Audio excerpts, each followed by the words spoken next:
Episode की starting में हम देखते हैं कि सोम्या के हाथ में जो फाइल रहती है उसके अंदर रिपोर्ट का पेज उड़ के चला जाता है उसी सब्जी वाले के पास जहाँ पे मंगल मसाला ले रही होती है और वह दुकानदार उसी रिपोर्ट कार्ड के अंदर मसाला पैक करके मंगल को दे देता है। अब जो सोम्या है उसे तो यही लगता है कि इस फाइल के अंदर ही रिपोर्ट कार्ड है, इसीलिए वह उस फाइल को जला देती है और वो जो मसाला है वह मंगल कुसुम को दे देती है। अगले दिन हम देखते हैं कि मंगल बहुत जल्दबाजी में होती है। वह किसी से कॉल पे बात करके यह कह रही होती है कि हाँ आप टेंशन मत लीजिए, मैं टाइम पे आ जाऊंगी। कुसुम मंगल से पूछती है कि मंगल तुम कहाँ जा रही हो, वो भी इतनी जल्दबाजी में। मंगल कहती है कि माँ मैं आपको आके सब कुछ बताती हूँ, अभी मुझे जाने दीजिए, मैं बहुत लेट हो रही हूँ। आप बस ये प्रार्थना कीजिए कि जो भी काम मैं कर रही हूँ वो बस हो जाए। कुसुम कहती है कि मेरा आशीर्वाद तो हमेशा से ही तुम्हारे साथ है, तुम बस 1 मिनट रुको। उसके बाद जो कुसुम है वो शॉल लेके आती है और मंगल को उड़ा देती है। इस ओर हम कार्तिक को देखते हैं जो कि सो के उठा होता है। वह देखता है कि लक्ष्मी क्या कल रात को कोच पे सोई थी। कार्तिक अपने आप से कहता है कि कार्तिक जरूर तूने कुछ नींद में हरकत करी होगी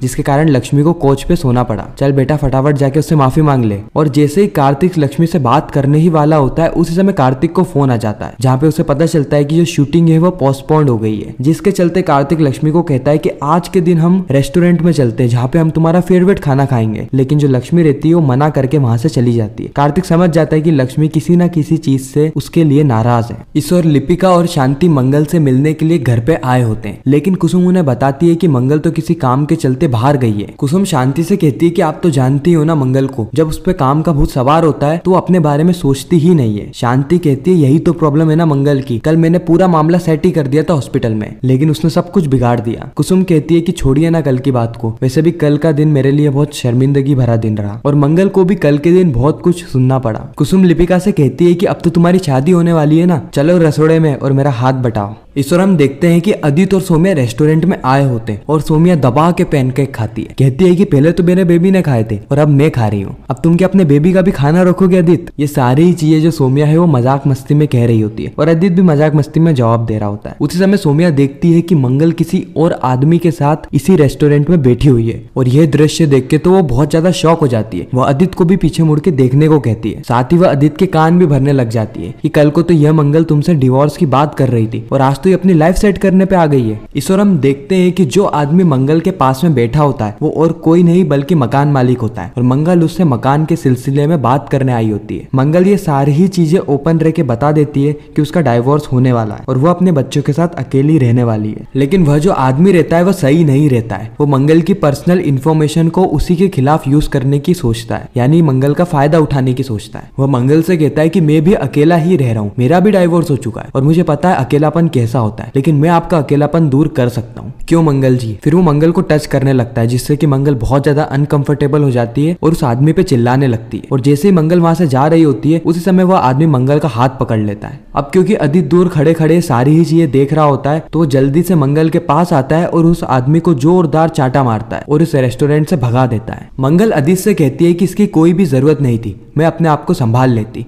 उसी समय सोम्या मंगल से कहती है कि मंगल तुम तो सभी कुछ हैंडल करने लगी हो ना, वो भी बहुत अच्छे से।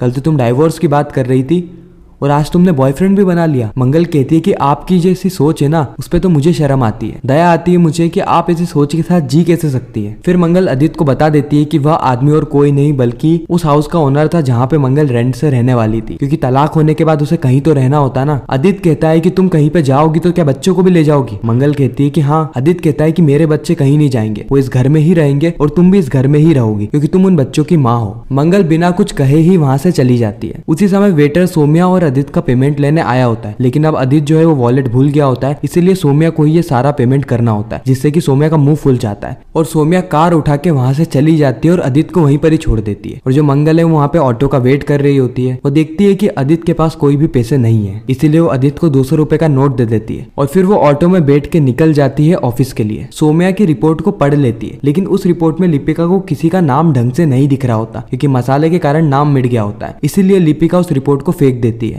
अब हमें शाम का सीन बताया जाता है जहाँ पे मंगल ने ईशा को घर पे बुलाया होता है क्योंकि यह दोनों ही एक इम्पोर्टेंट रिपोर्ट पे काम कर रहे होते हैं, जहाँ पे ईशा तो मजे से पकोड़े खा रही होती है और वहीं पर ही जो मंगल है वो काम कर रही होती है। ईशा कहती है कि आपको कोई भी जरूरत पड़े तो आप मुझे कह देना। मंगल जवाब में कहती है कि आप आराम से खाइए क्योंकि सारा ही काम मैं कल तक सबमिट कर दूंगी। साथ ही जो ईशा है वो मंगल से पूछती है कि आपकी दोस्त को रेंट से रूम चाहिए था ना, मिल गया क्या। मंगल दोस्त के बहाने से अपने सारे ही दुखों के बारे में ईशा को बता देती है। उसी समय जो सोम्या है वो घर के अंदर आती है और सीधे अपने रूम में चली जाती है और उसके पीछे पीछे आदित्य भी वहां पर आ जाता है। ईशा ये देख के चौंक जाती है। ईशा यह सोचती है कि क्या सौम्या यहाँ पे रहती है। और इसी के साथ यह एपिसोड यहीं पर ही खत्म हो जाता है। आपको यह रिकैप कैसा लगा कमेंट में जरूर बताना। मिलते हैं किसी नेक्स्ट इंटरेस्टिंग वीडियो में, जब तक के लिए गुड बाय।